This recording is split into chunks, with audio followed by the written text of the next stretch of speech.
Direktur Tindak Pidana Umum waktu itu yang sekarang jadi Kabaris-Krim, Agus Andrianto. Pak, maaf ya, saya dipaksa di sidang kabinet untuk nangkap Bapak. Siapa yang maksa Pak? Wiranto sama Tito Karnavian.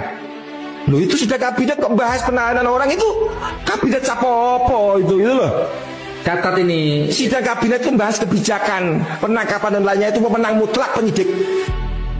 Bahkan Kapolri gak boleh campur tangan, apalagi memerintahkan tangkap. Sidang kabinet Sapopo gitu loh. Dan kata-katanya kepada Pak Agus Andrianto waktu itu, apa mentang-mentang sama-sama orang Blora terus gak kamu tangkap? Sudah intimidatif gitu Wiranto itu. Dan sekarang saya tahu Pak, pejabat menteri yang pertama kali mencari buku saya adalah Wiranto. Ada laporan ke saya gitu. Setelah masa ini menarik Pak. Ya, kira-kira seminggu sebelum saya dibawa ke Blora, jadi 2 bulannya itu kurang seminggu, penyidiknya datang. Apa? Bapak tahu apa yang dia tawarkan? Apa? Mas, kita damai aja ya, kita nggak menemukan apa-apa gitu loh. Mas jangan menuntut setelah kita tahan gitu. Mas langsung pulang. Ya, tapi saya terikat, nggak mau, saya sebelum pengacara saya ada. Hah? Ya kan, itu kemudian istri saya ditelepon, Bu, Pak Bambang mau pulang, kalau kita dikasih kopi 50 juta dong. Itu model apa?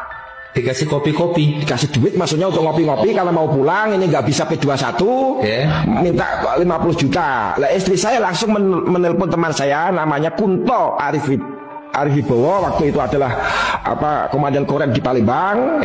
Aku udah menyanggupi. Taruh di mana? Duit saya kasih, Bambang itu saya ambil. Hah? Tapi istri saya kemudian dilarang oleh kakak saya sendiri, jangan ikut campur masalah ini.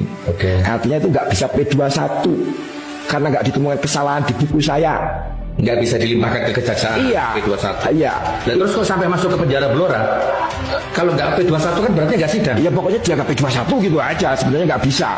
Nah, mereka melobi Kejaksaan Agung sendiri, Tito sendiri yang datang ke Kejaksaan Agung, pokoknya P21. Ini perintah Presiden. Gitu.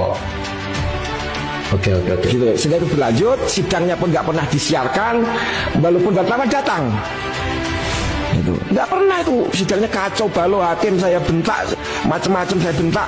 Gitu. Bayangkan Pak, yang lucu Pak, hakim itu bertanya kepada tukang fotokopi yang dipanggil sebagai saksi. Saksi dari JPU apa dari sampean? Dari JPU. Dari JPU. Ya, ditanya, Mas tukang fotokopi, apa Anda tahu metodologi penulisan buku Jokowi Undercover? Langsung saya berdiri. Bu, ini tukang fotokopi, kenapa ditanya soal metodologi? Gitu loh. Karena nada saya keras, saya sambil berdiri, akhirnya gedok-gedok palu.